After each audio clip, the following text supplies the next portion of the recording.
Penses-tu vraiment que dans ton entreprise de nettoyage, toi, tu n'auras jamais de problème? Mon ami, aujourd'hui, je viens te dire que si tu es prêt à entreprendre dans le domaine du nettoyage, il faut que tu te lances. Parce qu'il n'y a aucune entreprise de nettoyage qui n'a pas de soucis. Que ce soit des soucis de création, que ce soit des soucis de gestion, tu en auras toujours. Mais c'est à toi, entrepreneur, d'avoir la capacité de gérer tous ces problèmes. Penses-tu vraiment que la concurrence est le seul obstacle que tu peux avoir dans une entreprise, beaucoup plus une entreprise de nettoyage? Je ne pense pas. Je ne pense même pas que la concurrence est le souci primordial ou alors est l'obstacle primordial. Parce que la concurrence, comme je vous ai dit dans une de mes vidéos, est contournable. La concurrence est battable. Si tu as les bonnes stratégies que je te donne dans une de mes formations, tu peux battre la concurrence et être le meilleur ou la meilleure dans ton entreprise de nettoyage. Aujourd'hui, dans cette vidéo, je vais te parler de 2 réels obstacles qui peuvent te bloquer dans l'éclosion de ton entreprise de nettoyage. Suis-moi jusqu'à la fin, c'est intéressant.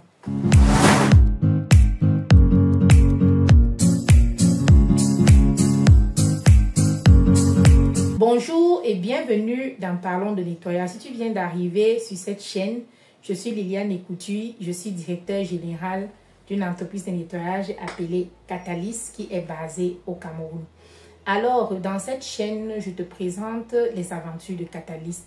Je te balade dans les méandres de nos interventions chez nos clients pour que tu vois comment est-ce qu'on travaille.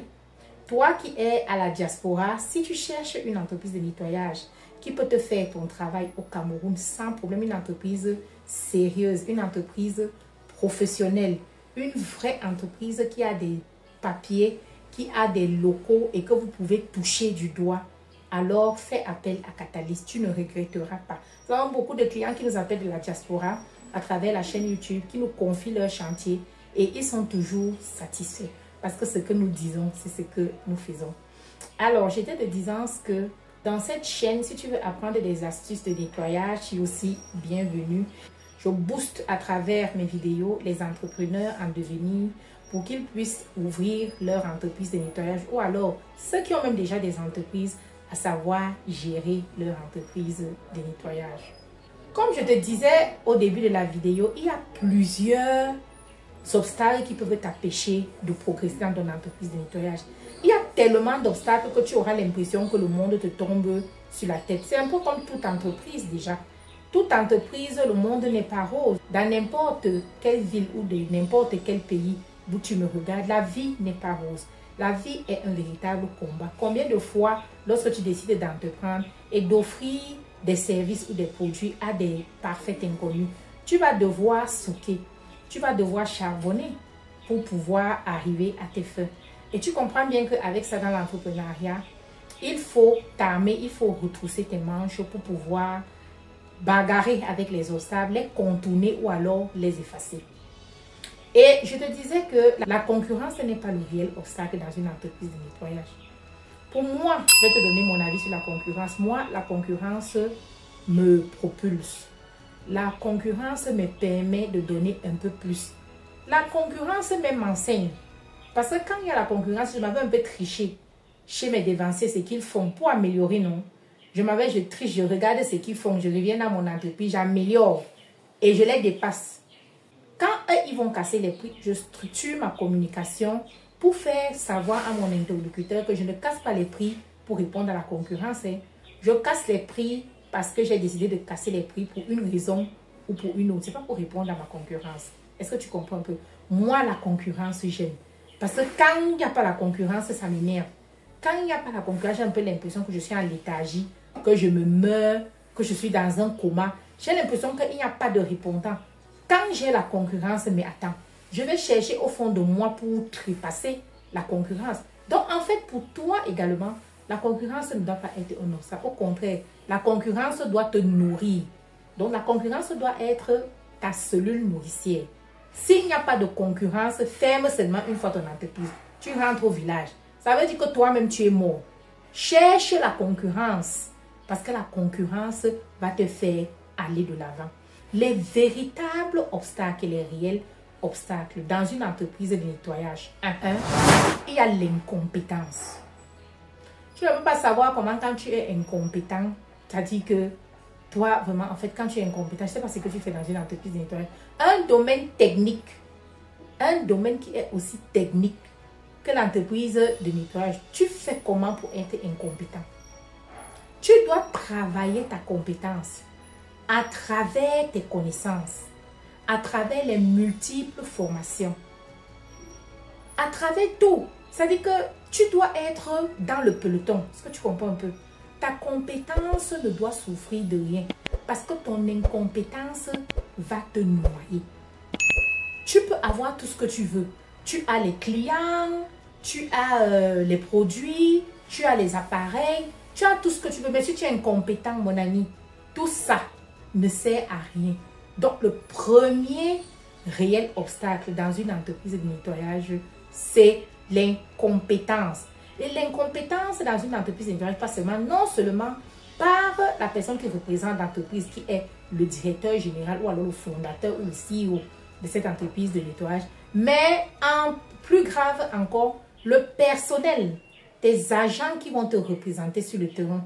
Si tu ne les formes pas tout le temps aux nouvelles méthodes, aux la nouvelle façon de faire le nettoyage, parce que ça évolue tellement. C'est qu'on faisait autant d'abla pour là, ça ne se passe plus maintenant. Les appareils ont évolué, les machines ont changé, les produits, ce n'est plus la même chose. Donc, tu dois faire une mise à jour tout le temps. Et ça, tu vas travailler ça et ça va faire partie de ta compétence. Donc, si toi, tu es compétent comme DG et que tu as un personnel feignant, incompétent, qui ne sait rien faire chez les clients, tu penses qu'ils vont ramener quoi? Ils ne vont te ramener que des mauvais témoignages. Et comme le téléphone arabe est plus puissant que le téléphone normal, le téléphone arabe a une force terrible. Dès que quelqu'un parle en mal de ton entreprise, c'est fini. Si quelqu'un parle en bien de ton entreprise et que tu arrives à gagner 100 clients, lorsque la même personne parle en mal de ton entreprise, tu as 1 million de clients que tu es en train de perdre. Donc, travaille-moi ta compétence. Le deuxième réel obstacle qu'il y a dans une entreprise de nettoyage, c'est le problème des clients qui payent bien. Je vous assure, pour arriver à un niveau où tu as des clients qui te payent bien, c'est compliqué.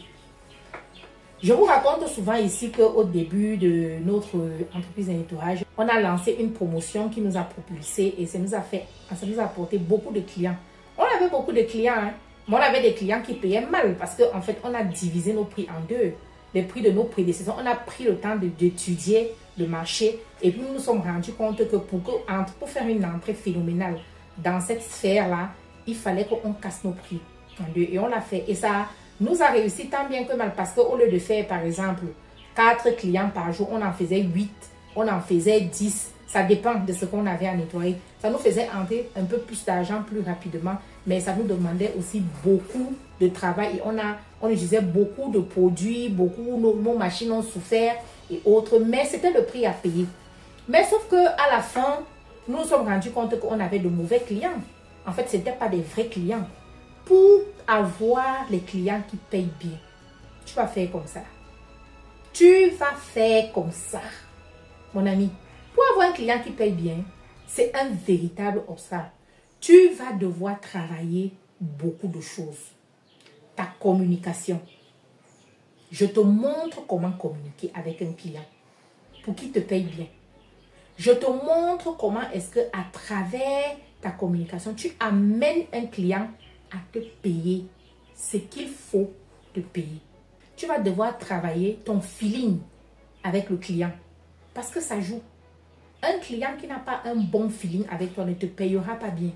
Il ne te payera pas bien. Tu as beau être compétent, tu as beau bien travailler, tu as beau être professionnel, ponctuel et tout ce que je vous dis souvent dans mes vidéos.